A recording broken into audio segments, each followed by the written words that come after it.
que todos me puedan estar escuchando bien. Mm, Estas madrugadas son muy duras y yo sé que mucha gente llega tarde a la clase o ni siquiera madruga. Entonces, como estamos en este ambiente tan extraño de teleclases, ya en otro curso hice un discurso sobre que esto no son clases virtuales, esto son teleclases. Hace muchos años aquí había una emisora a nivel nacional que llamaba Radio Sutatensa y ellos daban clases de bachillerato o de primaria por radio. Entonces mandaban el material y la gente en el campo y en la ciudad pues, podía hacer su primaria y su bachillerato por escuchando radio. Pues más o menos la situación que estamos viviendo ahora es eso. A veces es un poquito extraño eh, tener una persona al otro lado de la pantalla hablando y haciendo presentaciones y digamos la interacción es un poquito distinta, ¿cierto? Entonces la virtualidad pues implicaría otras cosas. En Alemania, hace ya algunos años, eso cuando estábamos todavía en la presencialidad, discutíamos en la universidad, en Alemania había una universidad implementando clases con un robot japonés, ellos lo programaron para que el robot dictara las clases. Y eran clases eh, en el área de idiomas, o sea, no eran clases de matemáticas ni nada de eso, eran clases en el área humanística y se formaban discusiones y una de las discusiones era que entre los profes era que eso nunca iba a pasar, o sea, que siempre íbamos a tener clases presenciales y que la gente iba a estar adaptada, no iba a estar adaptada a nuevas formas de enseñanza. Lo que es Coursera y lo que es la presencia de estos robots que están ahora otra vez en la boca de muchos, me imagino que serán el futuro en parte de la educación. Bueno, mientras tanto, digamos con las teleclases. Alguien me escribió sobre el índice de riqueza o de pobreza o de comodidad. Eh, yo sé que a veces los estudiantes piensan que hay una única manera que es la verdadera de desarrollar esos indicadores. Pero no es cierto. Son muchas veces propuestas que se hacen, unas mejores que otras, unas que que no tienen nada que envidiarle a los indicadores que construyen los grandes economistas. Hay otros que son más deficientes, pero con una buena argumentación uno puede eh, presentar su propuesta y ver qué tan buena es o qué tan mala es comparada con otras propuestas. Entonces la idea es que ustedes no tengan miedo a las propuestas, lo importante es que la propuesta tenga mucho sentido, utilicen esa información que está en esa base de datos. Por ahí alguien también encontró el diccionario de esa base de datos, entonces ustedes pueden eh, entre ustedes mismos compartirse ese tipo de material. Yo cuando bajé esa base de datos hace muchos años no estaba disponible el diccionario y como nunca me he vuelto a meter allá, entonces no sé qué material nuevo haya. Bueno, entonces estamos en la clase 5 y entonces empecé. Hoy vamos a estar viendo el Bootstrap, ¿cierto? El Bootstrap es una metodología un poquito extraña mmm, que fue propuesta por un señor que se llama Bradley Efron en 1978. Él sacó un artículo en una revista del área de la ingeniería que se llama SIAM Review.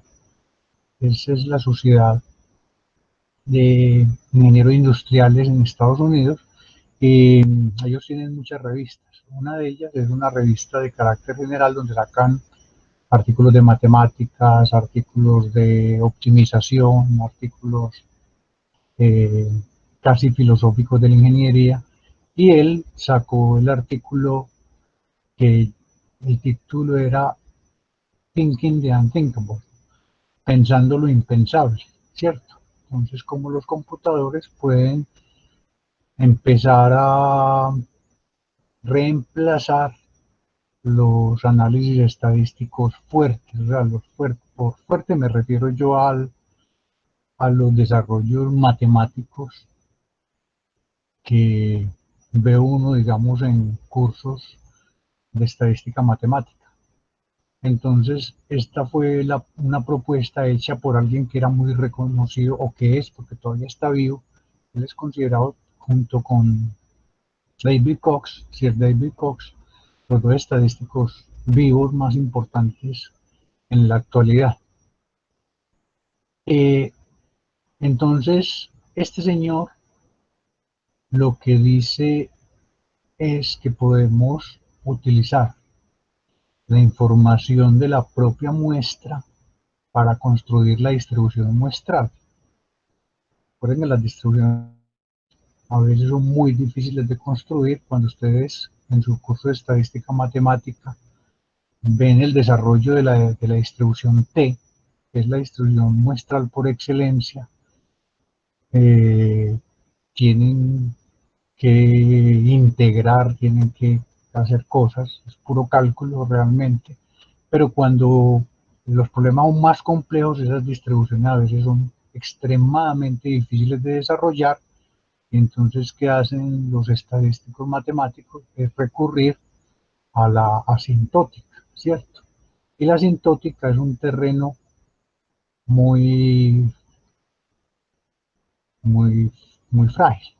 O sea, si uno no sabe asintótica bien, o uno es descuidado con las operaciones, puede llegar a distribuciones muestrales equivocadas. Entonces, este señor, en 1978, con este artículo, revolucionó, digamos, la manera de hacer estadísticas. Ya la gente empezó a decir, pues ya uso computadores. ¿Por qué en esta época? Porque en esta época empiezan a aparecer ya los computadores de una manera general. O sea, no, antes, en los años 60, en los años 50 realmente fue la época de los nacimientos de los computadores para los negocios, ¿cierto? Los años 60, esas máquinas que ocupaban salas completas, que yo les conté, o lo he contado tantas veces que ya no sé a quién se lo he contado, la universidad donde está el centro de cómputo, todo ese espacio era dedicado a un IBM 1130. Ese IBM 1130 necesitaba refrigeración, ¿cierto? Y era un computador extremadamente grande, y ahora una calculadora científica es mucho más rápida y más eficiente que ese computador. Eh, entonces, cuando los computadores fueron ya disponibles para muchos departamentos de estadística, de matemáticas, en las universidades norteamericanas, entonces los investigadores empezaron a utilizarlos. Ya, digamos, dictaban lenguajes computacionales como Fortran. Fortran tal vez fue el primer lenguaje computacional popular que se enseñó mucho. Eh, Luego vino C, apareció el sistema operativo Unix, y aparecieron los computadores DEC, los de la Digital, que eran unos computadores relativamente pequeños, lo digo. No eran así pues de bolsillo ni para tenerlo en el escritorio, pero eran mucho más chiquitos que los computadores de la IBM, que eran muy populares. Entonces, los de la Digital eran computadores más pequeños, requerían también refrigeración, pero ya usted no necesitaba un super cuarto, un piso entero, sino que ya, digamos, en una sola habitación usted podía tener el computador. Y esos computadores realmente empezaron a utilizar pantallas. Ya, digamos, muchos investigadores tenían su pantalla con teclado en su oficina y se conectaban directamente a eso. Entonces, el sistema operacional Unix fue como el papá de las redes. Entonces ya al tener acceso a eso, mucha gente empezó a hacer propuestas eh, en muchas áreas. Entonces este señor, Efron, hace la propuesta del Bootstrap. Bootstrap significan, pues la traducción es literal, son los cordones de unos zapatos, de unas botas, ¿cierto? Y este nombre hace como un homenaje a la novela Las aventuras del barón Munchausen. No sé si ustedes han leído esas aventuras. Un librito muy, muy agradable de leer. Mm, es un señor en Prusia que le ocurren muchas cosas. Entonces una de las aventuras que él tiene es que él va con su caballo, y de pronto se mete por arenas movedizas. Él empieza a hundirse en esas arenas movedizas. Su caballo ya está hundido completamente. Él está encima del caballo y él siente que se está hundiendo. Entonces, cuando ya él tiene la cabeza prácticamente metida en la arena, que ya que está a punto de morirse, entonces a él se le ocurre agarrarse del pelo y jalarse. Él mismo se agarra del pelo de la parte superior y se jala. Entonces se jala tan fuerte que él mismo se saca y agarra fuerte a su caballo con las piernas y saca a su caballo y se salva. Entonces, esa historia eh, aparece en el bendito nombre del Bootstrap. Entonces es un muestreo, ¿cierto? Es construir una distribución muestral para hacer lo que haya que hacer con los datos que proporciona la misma muestra.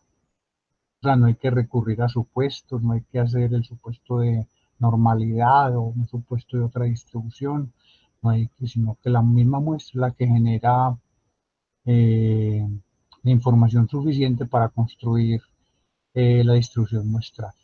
Entonces esto fue revolucionario y en muchos estudios que se han hecho para muchas situaciones distintas, la técnica Bootstrap ha probado ser muy eficiente desde el punto de vista estadístico, ¿cierto? Entonces, aquí la vamos a empezar a utilizar, pero primero vamos a hablar un poquito de ella, ¿cierto? La técnica hace entonces un uso intenso de computador. Entonces los métodos intensivos de computador empiezan a aparecer ya en estas épocas. Hay otra anécdota con respecto a esta metodología.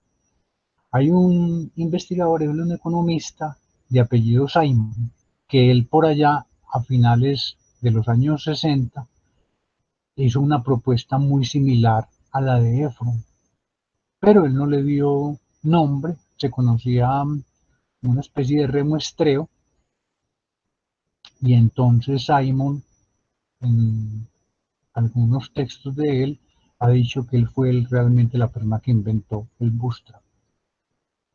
Bueno, aquí hay que reconocer que ese señor sí hizo eso, pero como él era mucho menos conocido en estadística, pues no tuvo el impacto que tuvo este señor Efron. Entonces Efron ganó por nombre. Bueno, Efron también es reconocido en el área de estadística bayesiana empírica.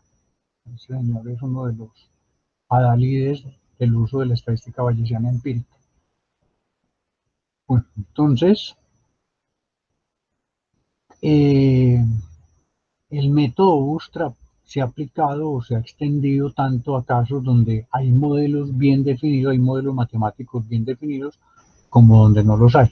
O sea, la propuesta inicial fue para casos donde no habían modelos matemáticos bien definidos. Eso se conoce como el Bootstrap no paramétrico. Cuando hay modelos matemáticos bien definidos, entonces se habla de Bootstrap paramétrico.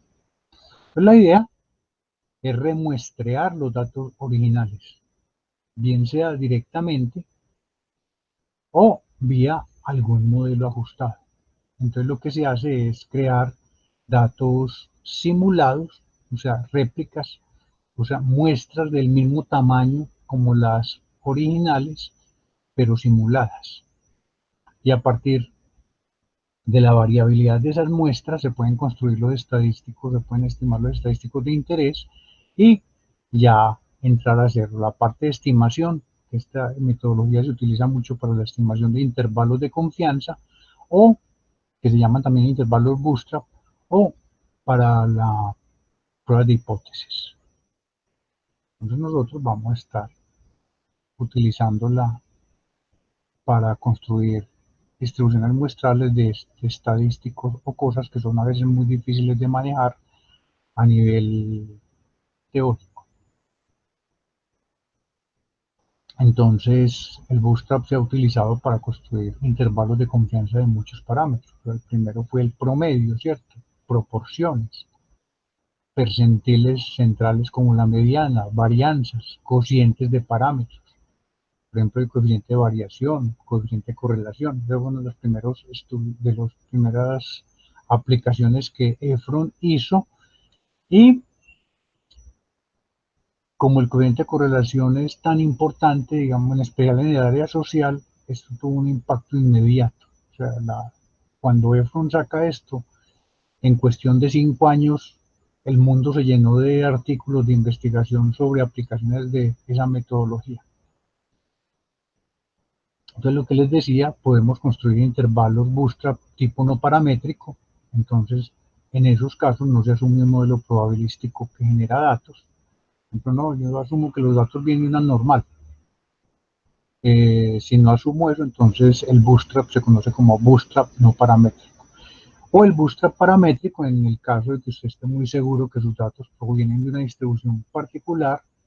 Lo que hace entonces usted es una especie como simulación. Usted genera datos, muestras del mismo tamaño que la original de ese modelo donde los parámetros son estimados por máxima verosimilitud o cuando usted está muy desesperado por el método de los momentos y construye la distribución del estadístico o el estadístico pivotal que vaya a utilizar para construir el intervalo de confianza.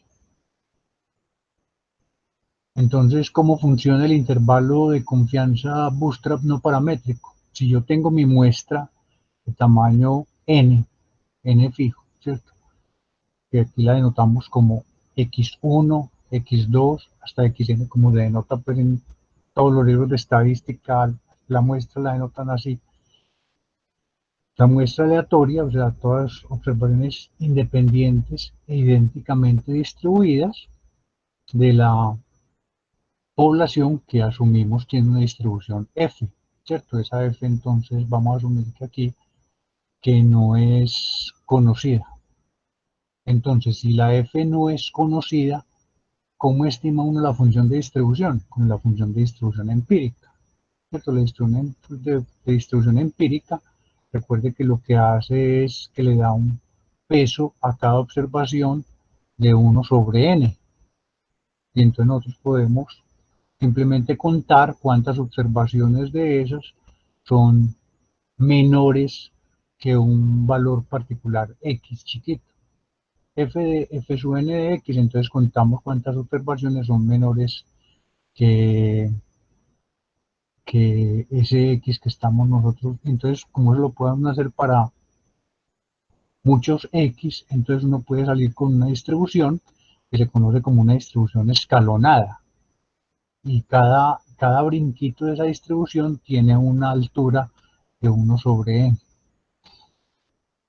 Entonces, esa distribución representa muy bien, pues eso es un ojo que esa es una parte muy discutible, la verdadera distribución desconocida F. O sea, es nuestro estimador, digamos, más verosímil de F. De la distribución empírica se puede calcular fácilmente a partir de la muestra observada. La distribución desconocida, obviamente, como es desconocida, uno no la conoce. Pero aquí vienen lo emplean los peros del bootstrap.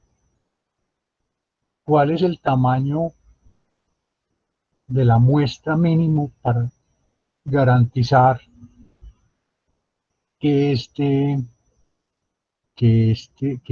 método funcione.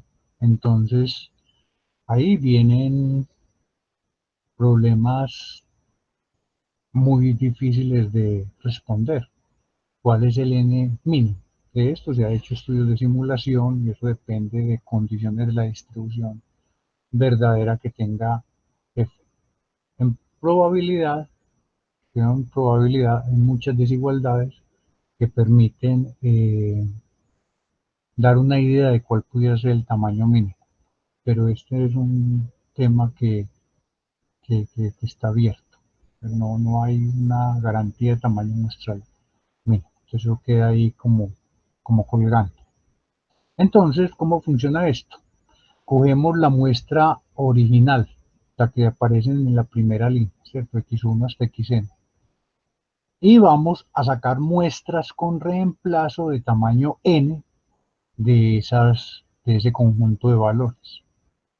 Entonces tenemos la primera. Entonces x1 super 1, x2 super 1, xn super 1. Esto es una muestra sacada de la muestra de arriba. Una muestra con reemplazo. Y calculamos el estadístico de interés, lo que nosotros queramos calcular. Sacamos otra muestra del mismo tamaño, de tamaño n, de la misma población x1 hasta xn.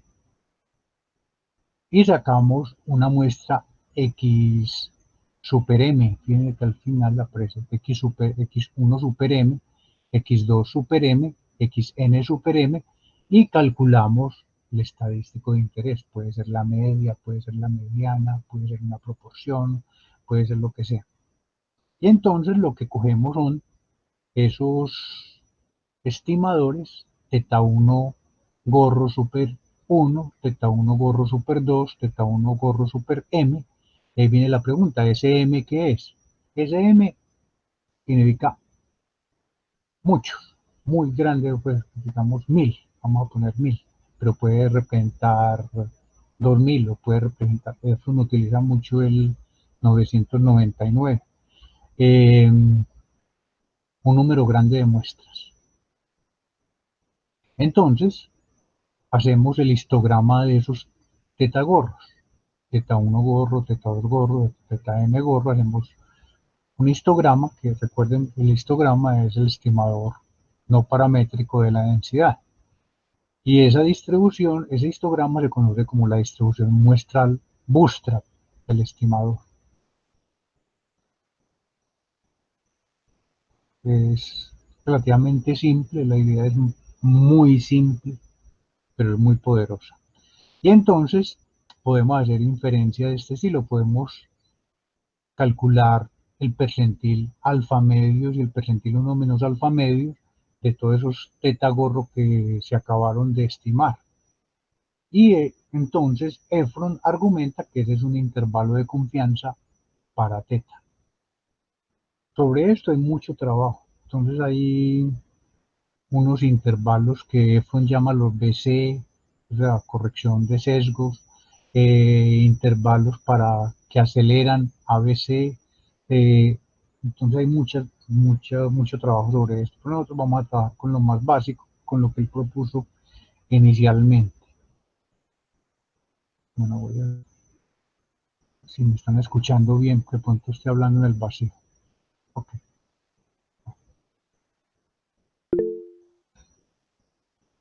Entonces me imagino que esto, los que vieron inferencia estadística vieron esta parte del bootstrap. Entonces esto no es algo nuevo para ustedes. Hay muchos autores que han sacado textos completos sobre la técnica bootstrap, que han desarrollado variaciones del bootstrap, que lo mejoran, que le hacen cositas, pero a veces es tan técnico lo que proponen, o a veces es tan difícil de entender lo que proponen que uno lo deja como a un ladito, ¿cierto? Y dice, no, pues yo utilizo el artículo inicial de Efron, que fue que propuso una cosa muy simple, y con eso trabajo. Usualmente los otros investigadores aceptan esa, digamos, aproximación que uno hace. Cuando usted hace variaciones y no las tiene muy bien justificada, entonces alguien puede decirle, no, es que yo no creo porque usted está haciendo cosas muy raras. Entonces, cosas raras, por ejemplo, que se han hecho con el Bootstrap. Cuando el N es muy grande, entonces hay gente que hace una especie de reducción de tamaño muestral. Entonces, en lugar de trabajar con una muestra simulada de tamaño N, trabajan con una muestra simulada de tamaño más pequeño. Eso ha tenido sus detractores, ¿cierto? Otros autores han llegado a trabajar con muestras extremadamente pequeñas. Entonces, por ejemplo, hay un artículo de la revista Biométrica donde alguien propone el uso del Bootstrap con una muestra tamaño 5.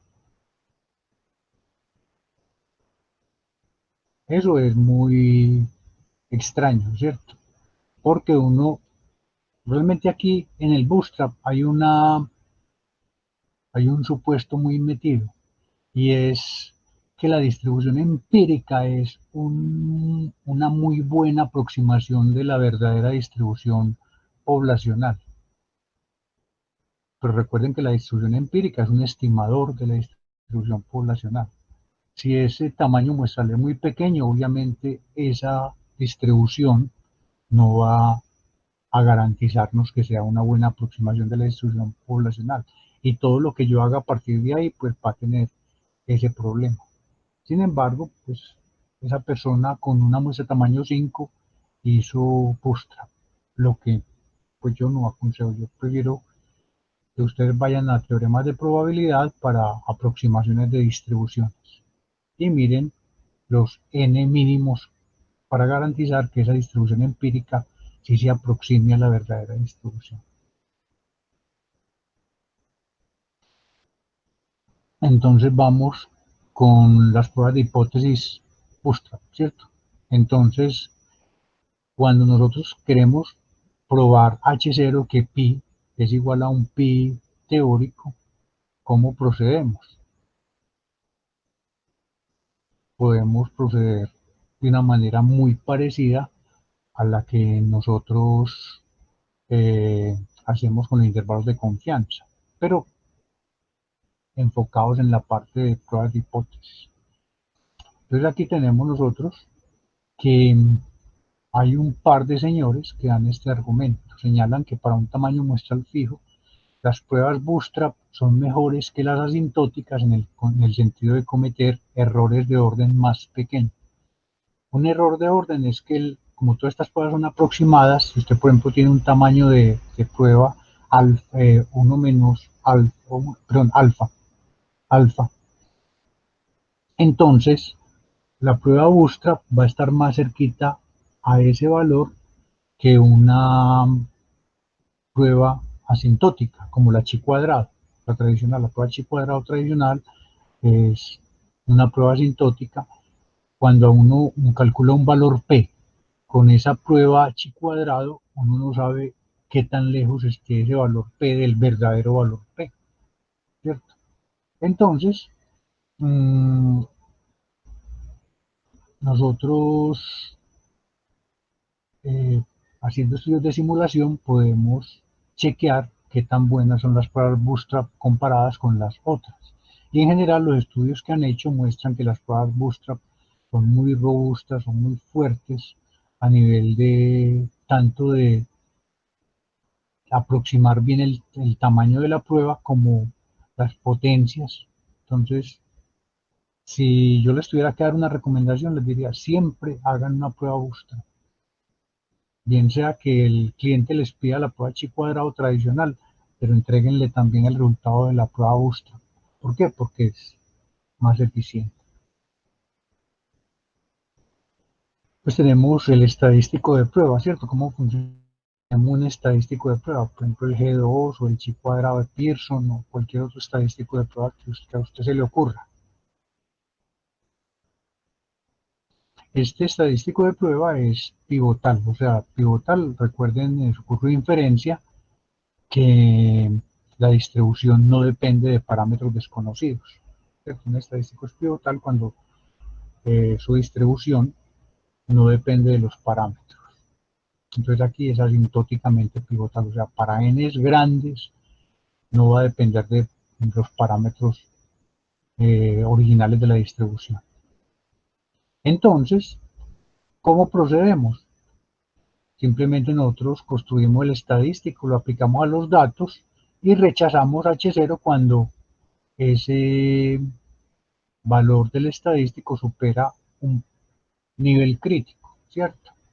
Y calculamos el valor P, que el valor P que es simplemente es la probabilidad de que teniendo una muestra como la que tenemos y a la cual le calculamos el estadístico que estamos calculando, ese estadístico supere el valor del estadístico observado con la muestra que tenemos en la mano.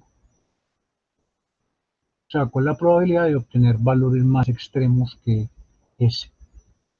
Entonces, cuando el valor P es muy pequeño, recuerde que nosotros lo que hacemos es rechazar la hipótesis nula, ¿cierto? Decimos, no, es que los datos no concuerdan mucho con H0.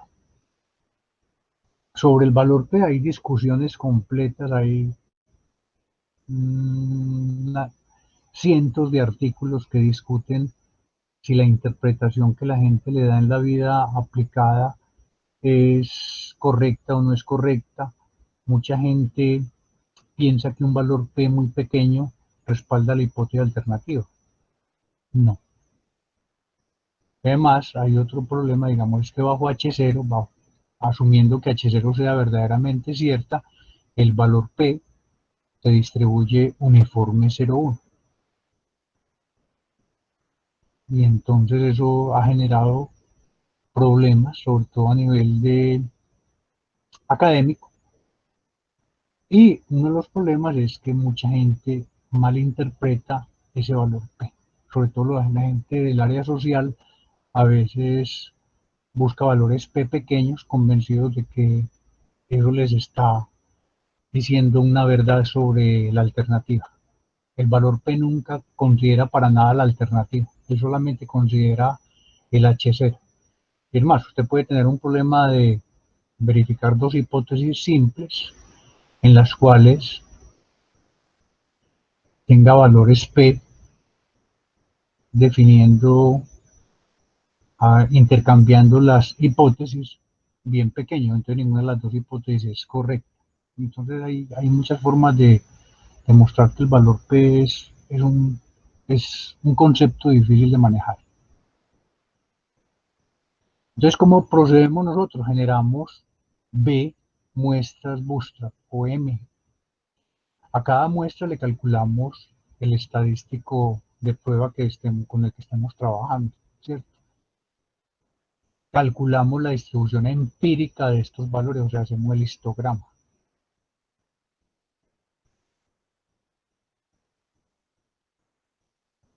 Y entonces simplemente contamos cuántas veces estos estadísticos superan ese mismo estadístico, pero aplicado a la muestra original.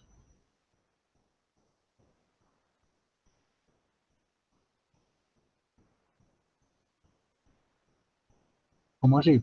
Nosotros tenemos una muestra original y a esa muestra original le podemos calcular el chi cuadrado, por ejemplo. Sacamos muestras de esa muestra original y a cada una de esas muestras le calculamos el mismo chi cuadrado y vemos cuántas veces en esas, digamos, 1000 muestras el chi cuadrado original supera esos chi cuadrados simulados. Entonces, si ese chi cuadrado observado, calculado con la muestra original, es muy grande, digamos supera el 95% de los chi cuadrados que nosotros calculamos con el remuestreo, entonces decimos, rechazamos la hipótesis nula. Ese chi cuadrado que tenemos de la muestra original es muy grande, ¿cierto? si el chi cuadrado supera, digamos, solamente el 15 o el 20% de los chi cuadrado simulados, entonces digamos, no podemos rechazar H0. Entonces ahí nosotros tenemos una solución relativamente buena. Entonces, esos chi cuadrados simulados se hacen bajo la hipótesis nula, se construyen bajo el valor del parámetro hipotético. Entonces aquí uno tiene una metodología para hacer pruebas de hipótesis que es muy potente. Yo no sé si esto lo vieron ustedes en su curso de inferencia estadística, pero si no lo vieron, aquí en estas slides hay un poquito de información que más o menos nos da la idea cómo funciona esto. Pero nosotros vamos a ilustrar esto muchas veces, entonces si no lo están entendiendo ahora, estén tranquilos que de tanto repetir esto le va a uno interiorizando las cosas. Hay conceptos que uno ve por allá en los cursos de probabilidad o de inferencia que los ve uno solamente una vez. Y si esto porque solamente me lo dieron en 5 minutos en una clase y nunca lo volví a utilizar. Y de pronto aparecen por allá cursos donde usted ya empieza a ver eso, entonces ya usted va interiorizando el concepto. Si no, ese concepto se queda en el vacío y termina olvidándose. Entonces, como un ejemplo, consideremos la siguiente tabla que presenta el mes de nacimiento de los estudiantes de pregrado de la Universidad Nacional sede de Medellín. Entonces, miremos esta tabla. Tenemos cuántos estudiantes nacieron en enero, cuántos estudiantes nacieron en febrero, cuántos estudiantes nacieron en diciembre. Ahí están las frecuencias. ¿Sí? Si nosotros tenemos, por ejemplo, la hipótesis de uniformidad, o sea, que usted puede nacer con igual probabilidad en cualquier época del año, por los estudiantes de la Universidad Nacional han nacido uniformemente a través del año, lo que quiere uno verificar, porque hay alguien que puede decir, no, hay meses en los cuales nace más gente, o sea, las rumbas en Medellín son en agosto, con la bendita Feria de las Flores, y entonces 9 meses después es que aparecen muchos niños. Entonces usted vería 1, 2, 3, 4, 5, 6, 7, 8, 9. Muchos niños nacerían en el mes de mayo, ¿cierto? Que serían el producto de las fiestas de agosto. Ese tipo de mitos urbanos es muy normal en donde hay carnaval. Es decir, no, es que 9 meses después hay una explosión de nacimientos. Entonces, alguien puede decir, un momentico, pero es que la Feria de las Flores no era tan popular hace 20, 25 años. Puede que sí, puede que no. El desfile de silleteros ha existido hace más de 50 años, entonces en agosto no habían tantas rumbas, en ese desfile simplemente se hacía el desfile y ya, después le metieron el desfile de carros antiguos y después ya entraron a hacer los tablados y después empezaron, entonces, pero hace 20 años ya existían esas rumbas fuertes. ¿Por qué?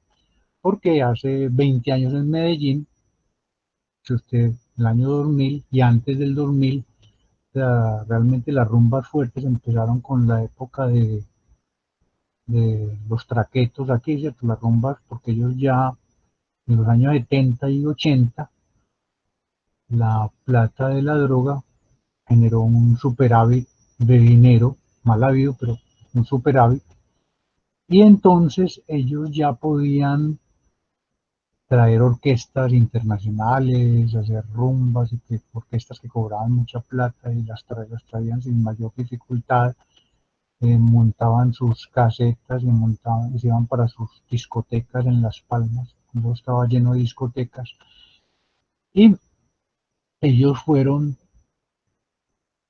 volviendo la Feria de las Flores, el desfile de silleteros, una especie de rumba generalizada. Entonces el gobierno, pues obviamente no podía luchar contra esto y lo que hizo fue irse adaptando empezar a hacer actos cívicos y cosas alrededor de la Feria de las Flores. Entonces, desde finales de los 70, los 80 y los 90, eh, tuvo ciertos personajes que tuvieron influencia sobre los cambios en el desfile silleteros y en las rumbas aquí en Medellín. Entonces, cuando usted rumbee, cuando usted vaya, si alguna vez pueden volver a discotecas, recuerden que esos conceptos de discotecas se les deben a los mafiosos de los años 70 y 80. No olvidar esa parte tan negra de la historia de Medellín que nosotros tenemos. Entonces, pero por ejemplo en Barranquilla, que históricamente han tenido ese carnaval, que son los carnavales pre-cuaresma, entonces siempre ha existido el mito también de que 9 meses después se ven los resultados. En todo el cuento para poder justificar esto. O sea, todas estas tablas, cuando usted esté construyendo una tabla, trate siempre de contextualizar la tabla, de ponerle una historia a la tabla. O sea, cuando usted llegue y me presenta una tabla así a palo seco, uno como que ya tabla para qué sirve. Entonces, ¿para qué sirve esto? Digamos, si nosotros tuviéramos que rechazar la hipótesis de uniformidad, o sea, que uno puede nacer en cualquier época del año con la misma probabilidad. Entonces, si uno realmente viera que hay épocas del año en que se disparan los nacimientos, los hospitales tendrían que programarse para las explosiones de nacimiento, ¿cierto? Entonces, en planeación serviría saber si la uniformidad se cumple o no se cumple. Bueno, entonces, en la última columna de esta tabla tenemos la probabilidad teórica. ¿Cómo calculamos nosotros la probabilidad? Recuerden que los meses no tienen todos los mismos números de días, ¿cierto? Entonces, un mes como febrero que tiene 28 días, la probabilidad de nacer en febrero es más chiquita que un mes que tiene 31 días, por ejemplo, como enero, ¿cierto? Si la uniformidad se diera, pues bajo el supuesto de la uniformidad, entonces estas serían las probabilidades de nacer en cada uno de esos meses. Entonces, la probabilidad teórica sería la probabilidad de H0, esa es la probabilidad que nosotros queremos probar, que la probabilidad de nacer en por ejemplo en diciembre es de 0.084. En cambio la probabilidad de nacer en noviembre es de 0.082. Noviembre tiene 30 días, diciembre tiene 31. Entonces los meses que tienen 31 días, miren que es 0.084, los meses que tienen 30 es 0.082 y febrero es 0.076. Si nosotros cogemos la distribución empírica de los estudiantes, entonces nosotros tenemos que en enero es 0.090. Esa muestra es muy grande, ¿cierto? Mire, ¿cuántos estudiantes hay? Como 10.000.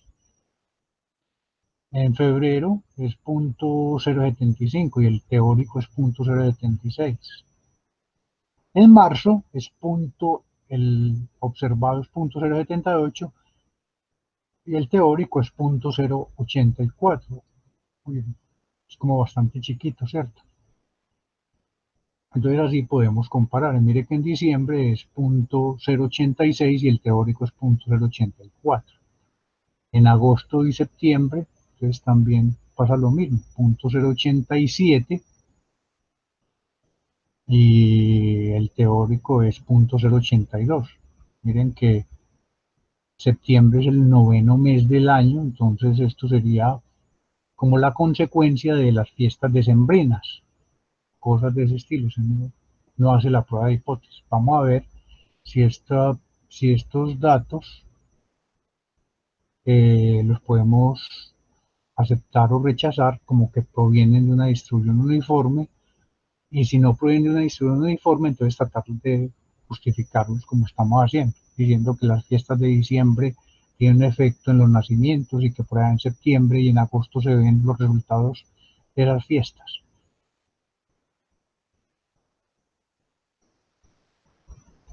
Entonces, el estadístico de prueba, nosotros miremos, utilizamos la función chi-square.test o chi-cuadrado.test del mes y le damos la probabilidad teórica que estamos calculando ahí, ¿cierto? Cuando nosotros hacemos la prueba tradicional, esta es la prueba de Pearson, nos da un chi cuadrado de 18.49 con 11 grados de libertad, son 12 meses, 11 grados de libertad y el valor P es 0.070. Cuando lo hacemos bootstrap, que ahí simplemente es simular el valor P, o sea, para el bootstrap, aquí con esta prueba chi cuadrado es genere un valor simulado del valor T. Entonces, el valor P simulado nos da 0.068. 0.068. Entonces, cuando dice simulate p-value, es el valor hallado por Bootstrap, simulando a partir de la distribución teórica planteada por la hipótesis nula, 2000 muestras del mismo tamaño, y a cada una de ellas se le calcula el chi cuadrado, ¿cierto? Y ese chi cuadrado nos genera una distribución y comparamos el valor observado con la muestra real, que es 18.49, en qué posición se encuentra con respecto a las 2000 muestras simuladas sacadas bajo H0. Y eso nos da un valor P.068. Entonces miren que todavía sigue siendo bastante grande el valor P, aún con los datos, con el valor de la prueba original asintótica o con el valor de P hallado vía Bootstrap, que es 0.068.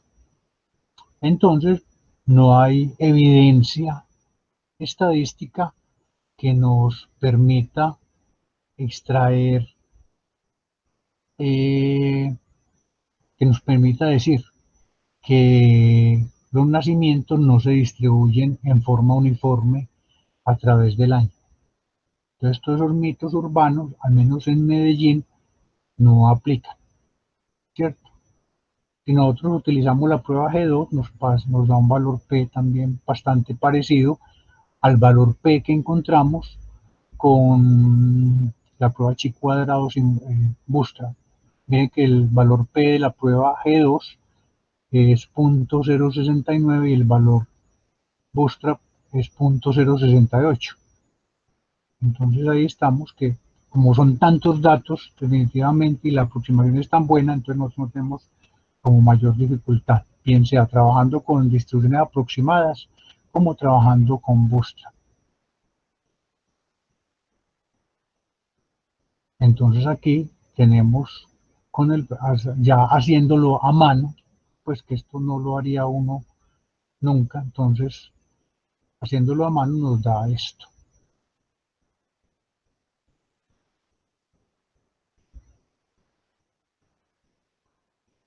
Entonces ahí tienen el programa, y el programa ustedes lo ven.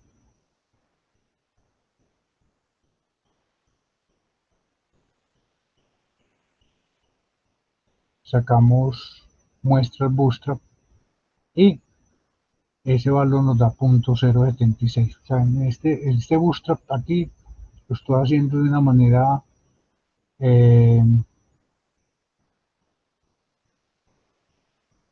un poquito forzada. Un poquito forzada es asumiendo que los parámetros son los estimados de la muestra real. Entonces aquí hay una discusión grande que aparece con cierta frecuencia en la literatura. ¿Qué valores hipotéticos utilizo? ¿Los de la muestra original o de los que me genera la hipótesis nula? Pues la forma correcta es utilizar los que le genera la hipótesis nula, porque uno puede utilizar los valores estimados. Y cuando uno utiliza los valores estimados, entonces está haciendo una especie de sobreajuste. Y al hacer el sobreajuste, los valores P van a dar aún mayores que los que deben dar en el caso correcto. Bueno, entonces lo mismo nos está pasando aquí, ¿cierto? Entonces estas son distribuciones simuladas. Nosotros vamos a estar utilizando mucho las pruebas Bootstrap eh, para validar resultados asintóticos de otros casos. Entonces se hace con valores P simulados, que aparece ahí como opción en el chi cuadrado test. Y podríamos utilizar otros valores, ¿cierto? Este valor max, la diferencia máxima entre el valor observado y el valor teórico, es un valor que aparece, es un estadístico que utiliza por allá Mosteller en uno de sus textos, estadística básica, pero este estadístico es relativamente deficiente. Entonces, este estadístico tiene una distribución que uno no la puede calcular fácilmente, entonces lo mejor es hallar la vía Bootstrap.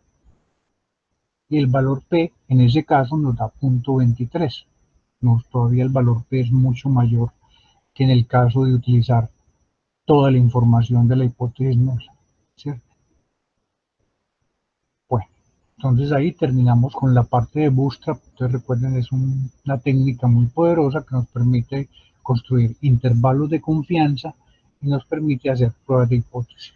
Las pruebas de hipótesis Bootstrap hay que construirlas, muchas de ellas a mano.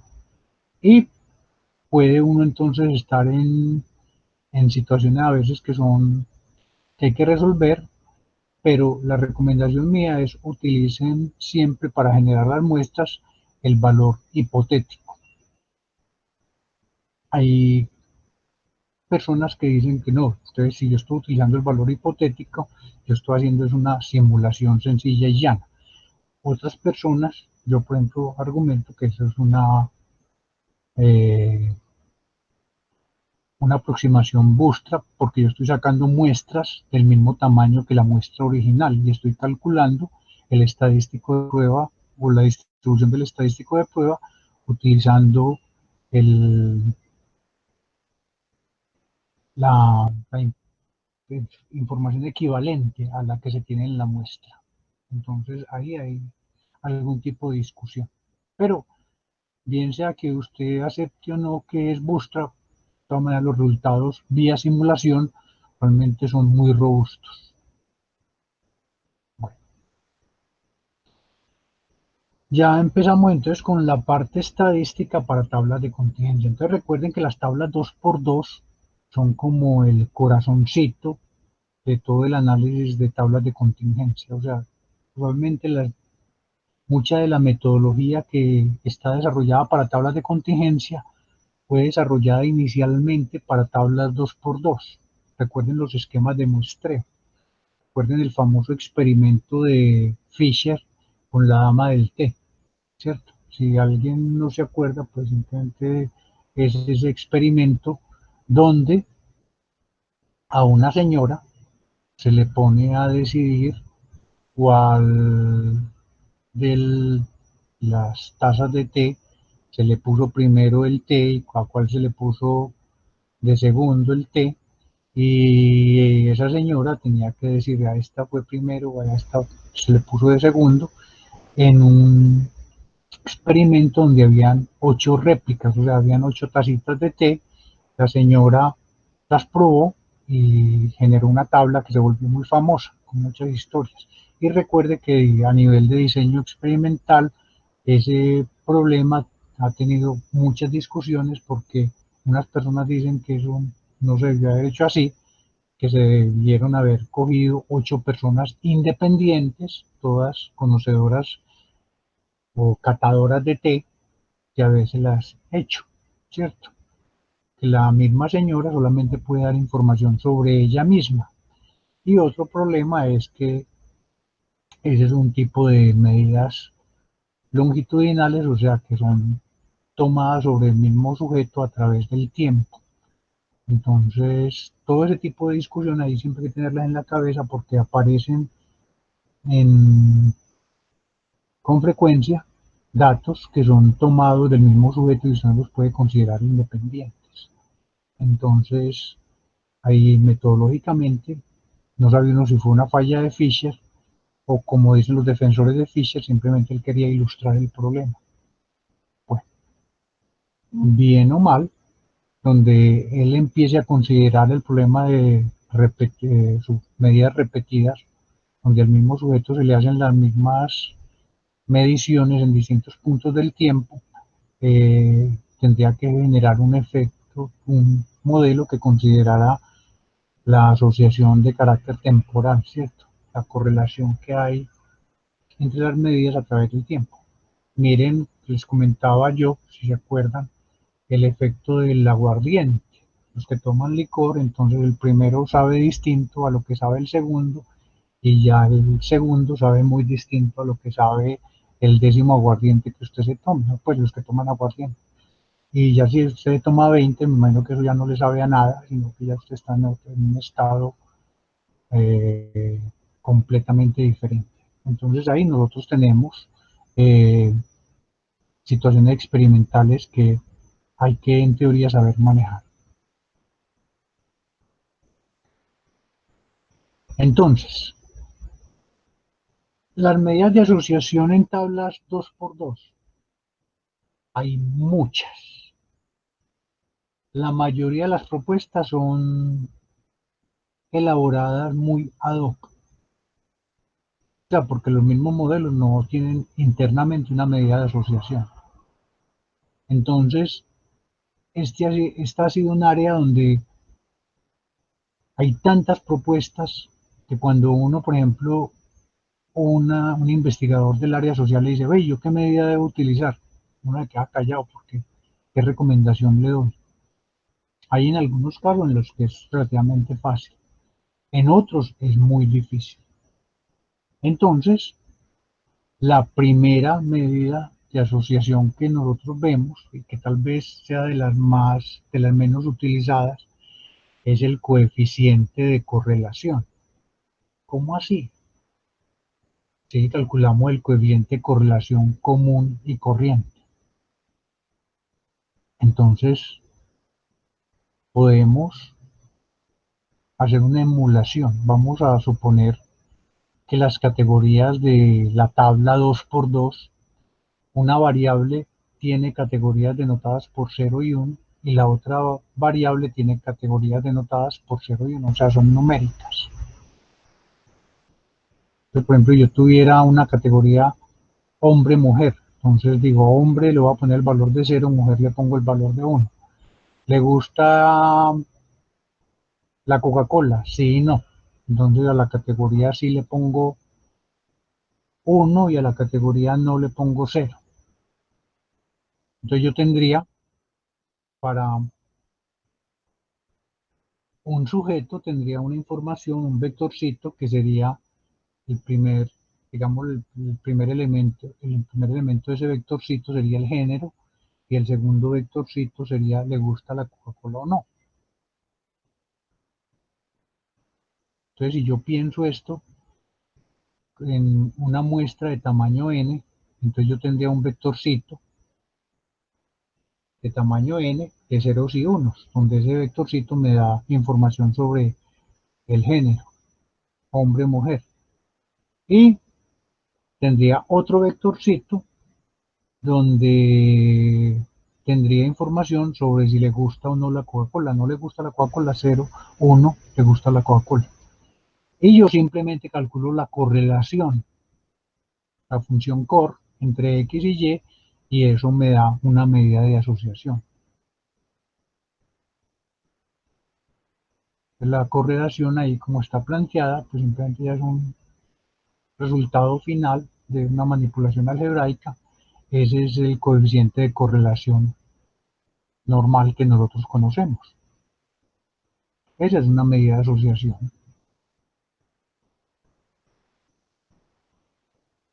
El problema, bueno, hay problemas duros aquí, Entonces nosotros podemos tener eh, resultados que pueden ser un poquito extraños. Si nosotros cambiamos las marquillas, digamos, decimos 0 si le gusta la Coca-Cola y 1 si le gusta, si no le gusta, entonces ya el coeficiente de correlación cambia de signo. Entonces esta medida de asociación tiene sentido hasta el signo de la correlación. O sea, nosotros la correlación negativa podría uno explicarla o no dependiendo de condiciones. La primera condición es la de ordinalidad. Si las variables, si ahí hay ordinalidad, entonces uno puede de pronto decir si tiene sentido el signo del coeficiente de correlación. Si las variables son nominales puras, el signo del coeficiente de correlación no tiene sentido y es mejor trabajar con el valor absoluto del coeficiente de correlación como medida de asociación. Entonces, esta es una primera medida que ha sido propuesta. Hay algo que les quiero comentar y es un coeficiente de correlación que propuso Pearson, que se llama el coeficiente de correlación tetracórico. El coeficiente de correlación tetracórico es una forma de estimar el coeficiente de correlación en una normal bivariable cuando las dos variables han sido dicotomizadas. Piensen en esto, piensen que la estatura se distribuye normal, piensen que el peso de una persona se distribuye normal. Entonces, yo saco una muestra de tamaño 100 de la población y entonces presento los resultados de esta manera. La persona mide más de 1,60 o mide menos de 1,60. Entonces, si mide menos de 1,60, le pongo 0, y si mide más de 1,60, le pongo 1. La persona pesa más de 65 kilos o pesa menos de 65 kilos. Y yo lo llevo a una tablita 2×2. Pero miren que esa categorización de una distribución conjunta bivariable es una sobresimplificación. Y si yo asumo que el modelo que subyace esa tabla es una normal bivariable, entonces el problema mío no está en estimar asociación como lo estamos haciendo aquí, sino en estimar el parámetro de correlación que hay en la población. No sé si se entienda, si sea claro. O sea, la tabla 2×2, como la imaginó Pearson, fue una sobresimplificación de una distribución normal bivariable. Y esa normal bivariable tiene parámetros. Un parámetro importante es el coeficiente de correlación, ¿cierto?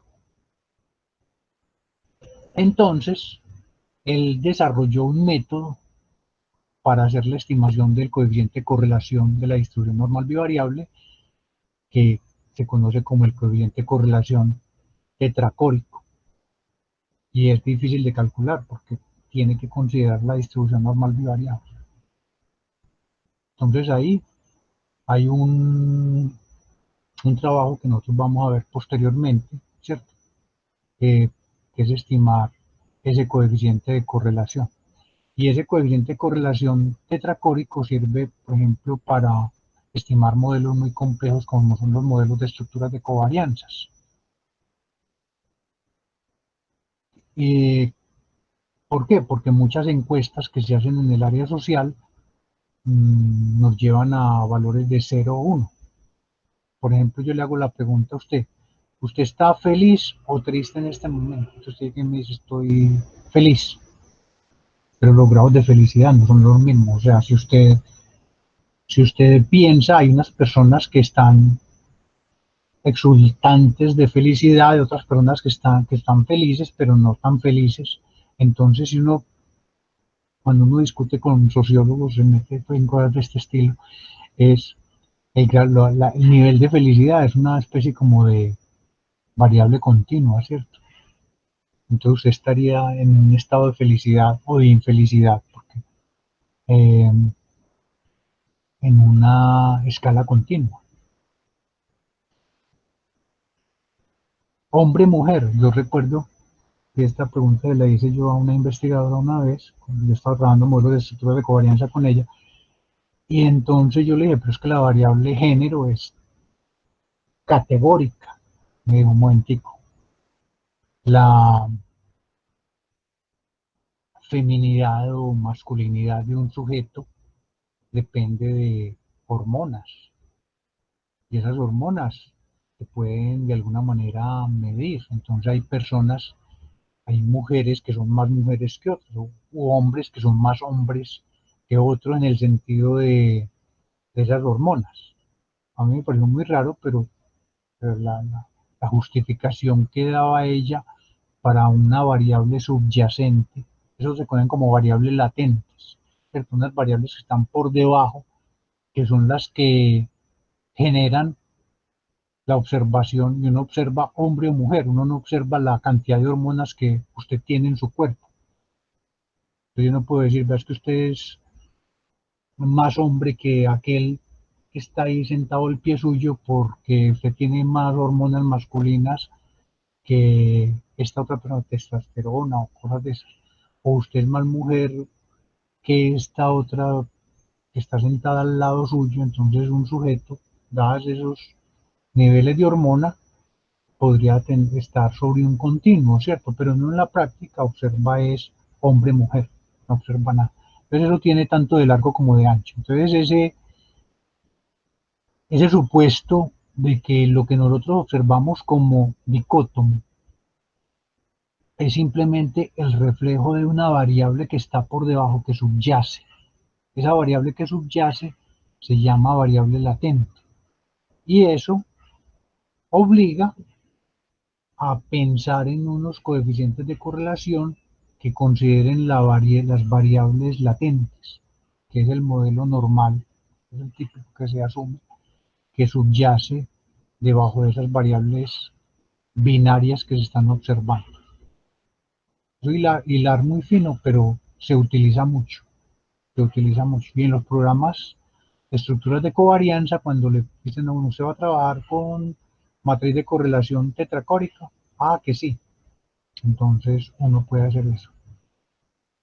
Pero este coeficiente de correlación que tenemos aquí, simplemente lo que nos está es calculando la correlación en una tabla 2x2, donde la notación es 0 o 1. Pero este es el más primario de todo para medir asociación.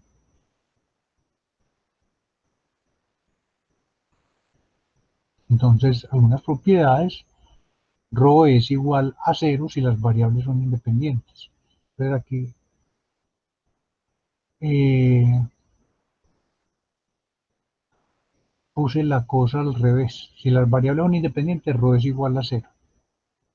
No es si ρ es igual a 0, las variables son independientes. No puede uno tener ρ iguales a 0 con variables que sean dependientes. Y aparecen problemas. Si pi1, 2 o pi2, 1 es igual a 0, entonces ρ es igual a 1. Si pi1, 1 es igual a pi2, 2 o igual a 0, o pi2, 2 igual a 0, entonces ρ es igual a -1. Entonces hay problemas ahí con desbalances. Cuando uno tiene tablas muy desbalanceadas, este coeficiente puede ser un mal indicador de asociación, pero se utilizan. Lamentablemente, en esto, como hay tanta cosa y tanta propuesta, entonces uno queda como en la mitad del camino, ¿cierto? Entonces aquí tenemos el cálculo, tenemos los niños zurdos o diestros y el género, ¿cierto? Niño-niña. Y el coeficiente de correlación nos da -0.12. sacando la muestra Bootstrap, entonces construimos un intervalo de confianza y nos da que la correlación está entre menos 0,10 y 0,07. Mire que el 0 está incluido, entonces uno podría decir que hay independencia entre la habilidad manual y el género. Y entonces aquí ya tenemos una aplicación de la muestra de Bootstrap. Se me olvidó meter el gráfico, qué pena con ustedes. Bueno, entonces miren aquí cómo procedimos para calcular el coeficiente de correlación en una tabla 2×2. No sé si se recuerdan, el primer día de clases vimos las tablas, la habilidad manual de los niños en Copacabana con el género, ¿cierto? Entonces la pregunta es, ¿será que hay asociación entre el género y la habilidad manual? Entonces con este coeficiente de correlación que calculamos aquí, vemos que es casi cero. Cuando construimos el intervalo de confianza es prácticamente cero. Esto es un intervalo de confianza Bootstrap. Hay otras medidas de asociación que utilizan el chi cuadrado de Pearson. O sea, esta es la parte dominante en tablas de contingencia, medidas de asociación basadas en el chi cuadrado de Pearson. El chi cuadrado de Pearson tiene muchos problemas. Y un problema es que no es una medida de asociación, ¿cierto? Aunque hay algunos investigadores que la utilizan. Aquí es donde uno tiene que tener cuidado con qué investigadores está trabajando uno y cuál es su actitud hacia estos resultados estadísticos. Hay personas que ven un chi cuadrado alto, por ejemplo, calculan un chi cuadrado y si el chi cuadrado les da muy grande, dicen, no, hay una asociación fuerte entre las variables. Bueno, es su manera de interpretar el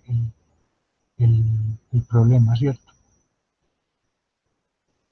Entonces, como este estadístico se utiliza tanto, hay mucha gente que ha hecho propuestas a partir de esto.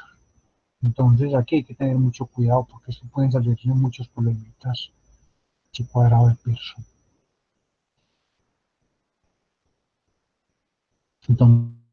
Entonces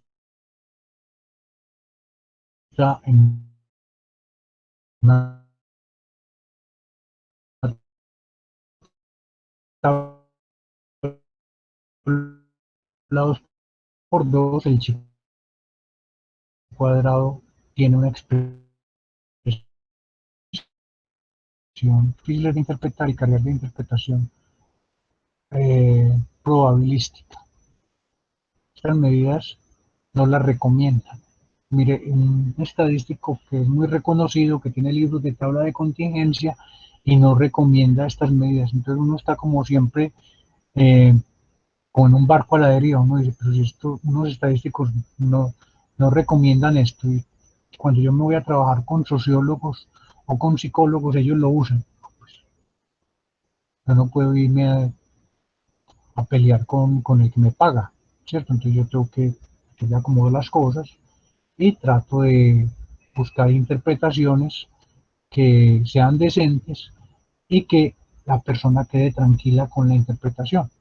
Entonces miren, la medida que vimos anteriormente, el coeficiente de correlación, es una medida que es, entre comillas, natural y yo la puedo utilizar, ¿cierto?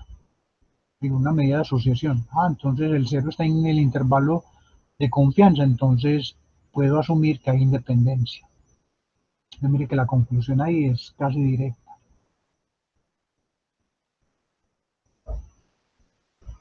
En la chi cuadrado entonces empiezan a aparecer coeficientes. Hay un coeficiente que llama el coeficiente phi. Chi cuadrado, la raíz cuadrada del chi cuadrado dividido n.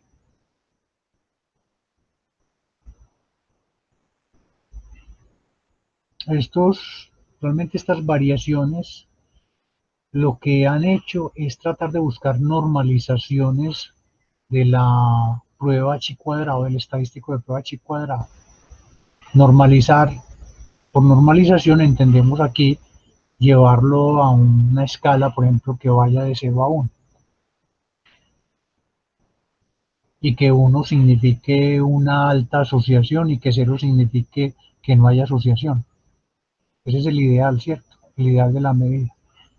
Y que entre más cercano sea a 0, más independencia hay, menos asociación, no independencia, menos asociación entre las variables. Y entre más cercano a 1, más asociación haya. Pero el problema es que esto no es tan limpiecito como es el coeficiente de correlación lineal. El coeficiente de correlación lineal, si nos dice entre más cercano sea a 1 o a -1, mayor es la asociación lineal entre las variables, mientras que acá no. Aquí puede uno tener cosas muy extrañas, un coeficiente cercano a 1 y que la tabla cuando uno la vea no vea esa asociación que el coeficiente le puede entregar. Entonces, por ese tipo de problemas, por esas partes de interpretación, estos coeficientes, mucha gente los mira con mucho recelo. O sea, a uno le entregan coeficientes de asociación, no los mire, "Ah, esta persona hizo esto. Pero eso me dice algo, no sé. Entonces ahí queda uno como rascando uno la cabeza y nos va a pasar lamentablemente aquí. Pero yo lo muestro porque ustedes seguro van a tener algún cliente que les pida esto. O ustedes por descrestar los clientes les entregan estos coeficientes y uno les entrega los números y como ellos ven números, ellos quedan tranquilos y confiados porque los números uno tiende a creer que dicen la verdad, ¿cierto? El coeficiente de contingencia. Esto es una medida que se le inventó Pearson por allá a comienzos del siglo XX. Entonces él hizo muchas propuestas de este estilo. Para tablas 2×2 está en el rango de 0 a 1.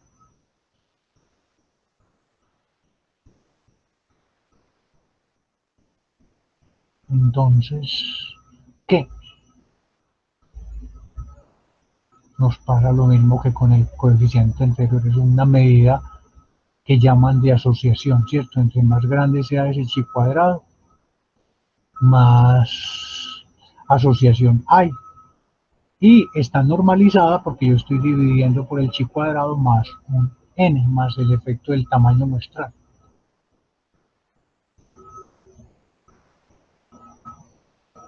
El B de Kramer, otro que propuso medida de asociación para tablas de I por J.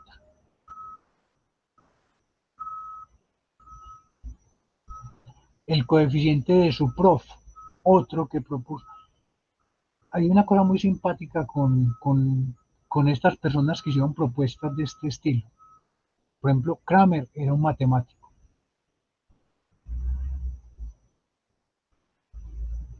Suprof, otro matemático, que hacía muy poquito trabajo social. El que hacía trabajo social realmente, que tomaba mediciones reales y que hacía cosas, fue Pearson. Pearson tiene una anécdota muy bonita, que fue que para calcular la distribución muestral del coeficiente de correlación, él cogió información sobre presos en Inglaterra y les midió la estatura y los pesó. Y entonces él anotó en tarjeticas el peso y la estatura de cada preso. O sea, si él tenía 1000 presos, él tenía 1000 tarjeticas en las que él anotó el peso y la estatura. Pues para cada preso, una tarjetita. Entonces él lo que empezó fue a sacar muestras de tamaño n, pues sacaba digamos, voy a sacar muestras de tamaño 10, entonces cogía y revolvía las tarjeticas, sacaba 10 tarjeticas, calculaba la correlación, volvía y mezclaba, sacaba otra muestra de tamaño 10 de esas tarjeticas y volvía y encontraba la correlación. Y esta forma es una de las formas más primitivas de hacer simulación o bootstrap. Mire que aquí también el bootstrap está utilizando la misma muestra para hacer los cálculos, pero con un n más chiquito que el n original que él tenía. De esta manera es fabulosa, pues o sea, uno se da cuenta de las dificultades que tenía la gente al comienzo del siglo XX para hacer cierto tipo de trabajos cuando no existían computadores. O sea, cómo resolvían problemas. Y Pearson era realmente un genio haciendo este tipo de cosas. Las anécdotas que son importantes en estadística está esa, el tipo cómo resuelve un problema computacional en forma mecánica, ¿cierto? Entonces, y además, pues como él era de la clase rica en Inglaterra, él tenía acceso a cárceles y cosas de esas. Pues a un parroquiano común y corriente no lo dejaban entrar en una cárcel, pero a él sí. Recuerden que Pearson estaba emparentado con Galton, entonces no eran personas así pues aparecidas de la nada. El estadístico G2 también se puede utilizar para medidas de asociación.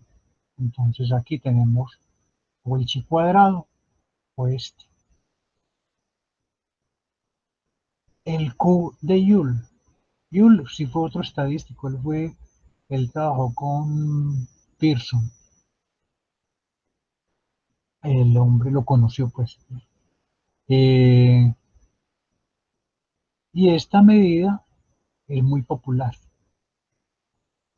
A esta medida le han hecho trabajo asintótico, ahí presento la varianza asintótica, pero es mejor hacerlo la distribución muestral, hacerla vía simulación o vía bootstrap, ¿cierto?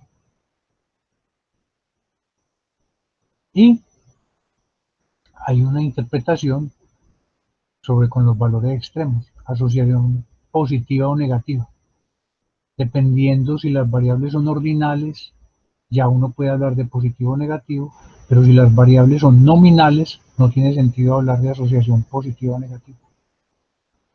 Las variables nominales simplemente yo puedo permutar y tener un valor de Q que tenga sentido contrario. No tiene sentido, digamos, que yo diga que la asociación es negativa cuando es negativo, no, solamente cuando las variables son ordinales. Y ahí es un tema difícil. Entonces este Q de Joule se utiliza mucho. Y aquí en R, para calcular, una funcióncita para calcular estas medidas. Hay más medidas de asociación, o sea, esto no es, es una muestra de las muchas que hay. Ustedes pueden sentarse y hacer propuestas, ¿cierto? El problema es que estas propuestas tienden a mirarlas con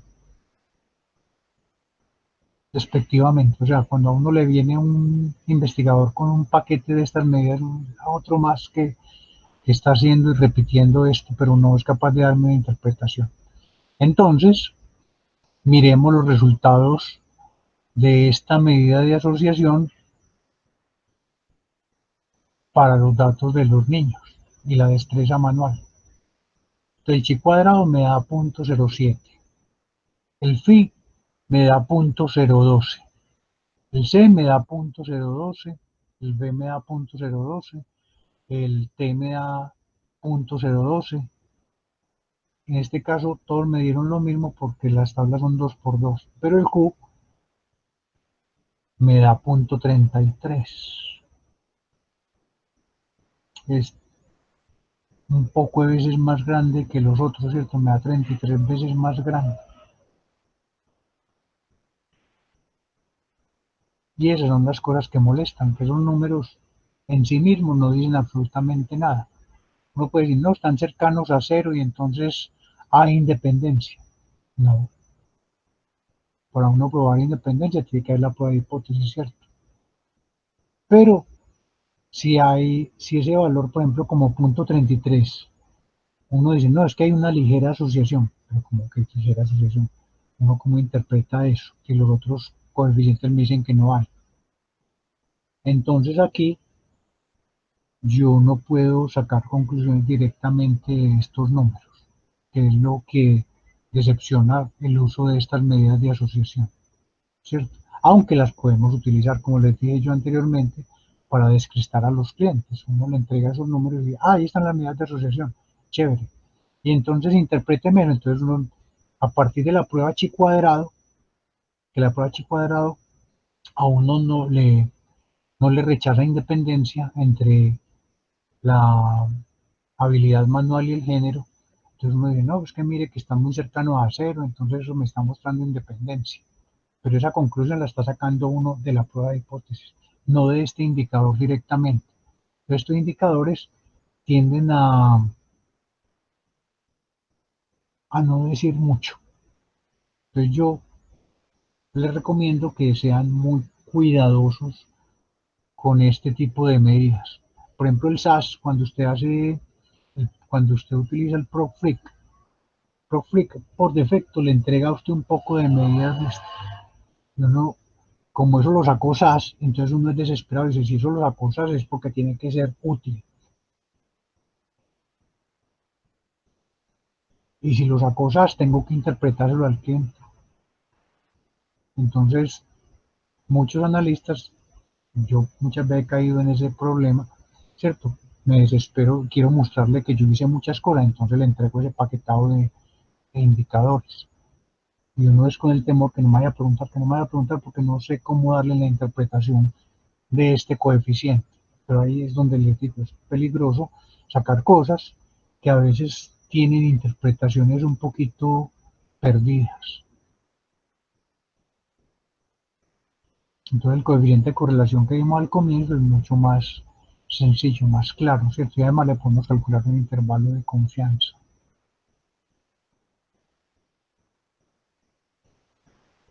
Entonces, ya esa es como la medida de asociación. Hay una prueba que es muy popular, que se conoce como la prueba de simetría de McNamara. Esta prueba simplemente nos da, pensemos en la simetría de la tabla, 2 por 2 en esto. Ahí, hace mucho tiempo unos estudiantes de la maestría levantaron una base de datos en el ejercicio que les comenté de los casados, ¿cierto? Con el marranito que le hacía pregunta al marido y a la mujer si tuvieran la oportunidad de volver al pasado, se casarían o no se casarían con la misma persona que están casados en el momento de la encuesta. Recuerden que la condición era que la pareja estuviera presente en el mismo salón donde se les hacía la pregunta y ellos tenían que responder simultáneamente, ¿cierto? Uno metía el resultado o la respuesta en un marranito y la otra persona metía la respuesta en el otro marranito. Al final de la recolección de los datos se rompían los marranitos, habían unos códigos de emparejamiento y había un estudiante encargado de levantar la base de datos. Entonces él cogía los códigos, tenía una tabla donde estaba qué código correspondía a qué pareja, qué códigos, porque era un código distinto para hombre y para mujer. Y entonces de ese trabajo se encontró que 13 parejas, ni el hombre ni la mujer se volverían a casar con la misma persona que está casada.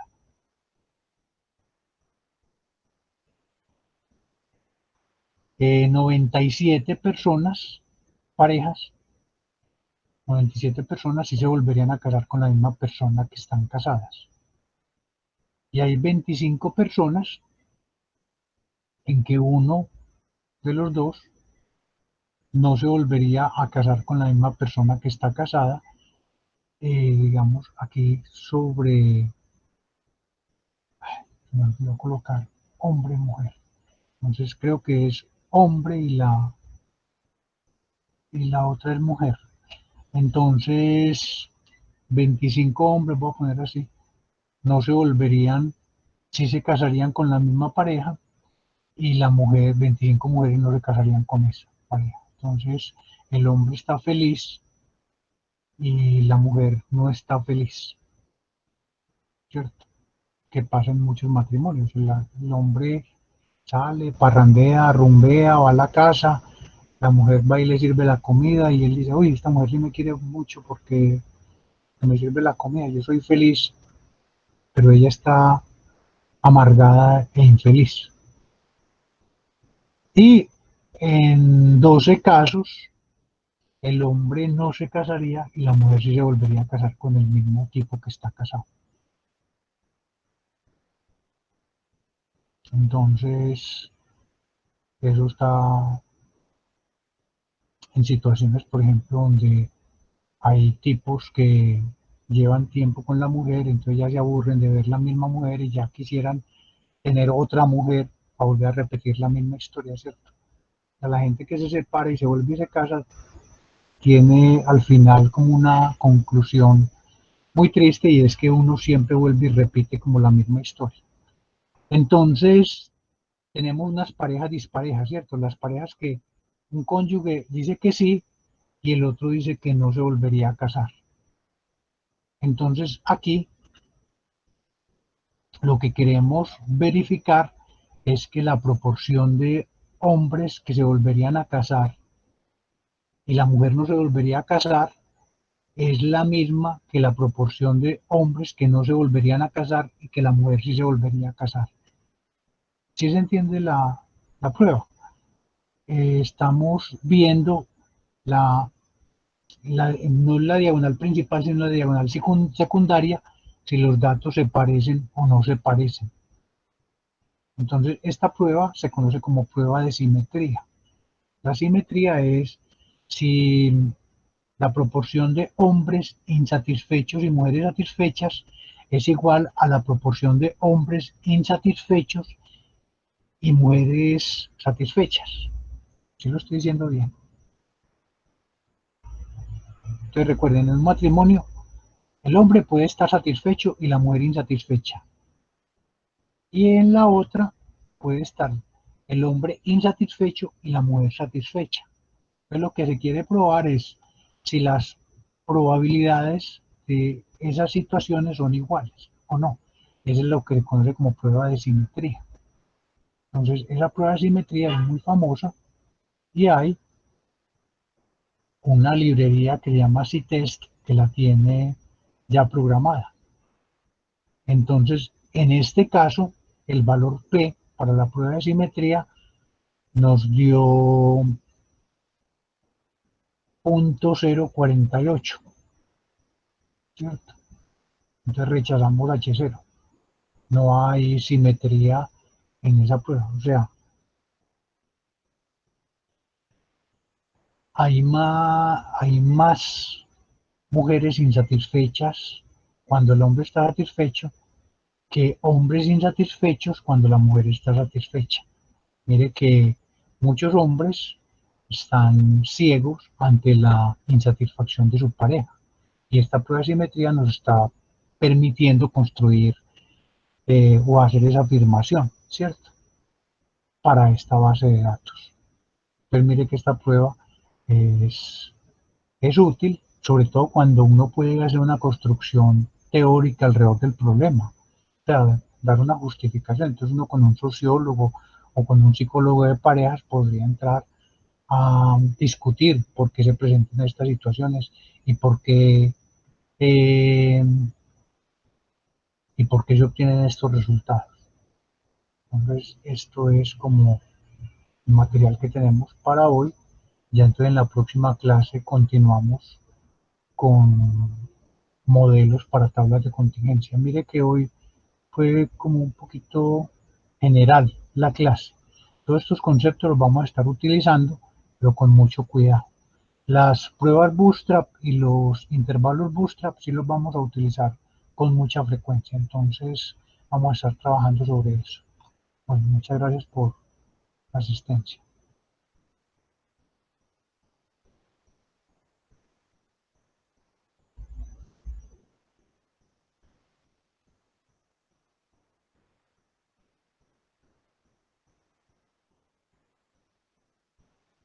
Bueno, el viernes les pongo la tarea 2.